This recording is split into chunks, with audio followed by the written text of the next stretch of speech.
આજે સાંજે 5 વાગ્યાની આસપાસ એક L&T સર્કલ આગળ જે ખૂબ જ વ્યસ્ત માર્ગ છે વડોદરા શહેરનો, એ સર્કલ પાસે એક્સિડન્ટ થયો છે, જેમાં વૃદ્ધ બાનું 66 વર્ષના છે શકુંતલાબેન, એમનું ઘટના સ્થળે મૃત્યુ થયું છે।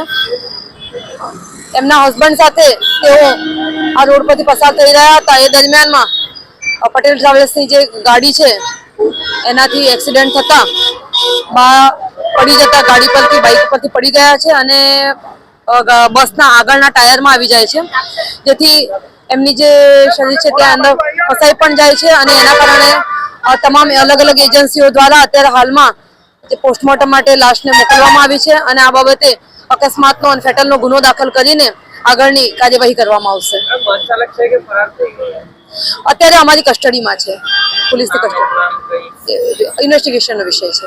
આમાં પ્રાથમિક દ્રષ્ટિએ મેડમ કઈ કોનો વાંક છે, શું છે? એ અમે ફૂટેજો અહીંયાથી કલેક્ટ કરવાનું ચાલુ કર્યું છે, પરંતુ મૃત્યુ થયું છે એટલા માટે આપણે એક્સિડન્ટનો ગુનો દાખલ કરીને આગળ ઇન્વેસ્ટિગેશનમાં એ કરીશું। દંપતી કઈ બાજુથી આવ્યું ને કઈ દંપત નથી, દંપતી કઈ બાજુથી આવ્યું અને કઈ તરફ? એ ફૂટેજ જોવાનું ચાલુ છે।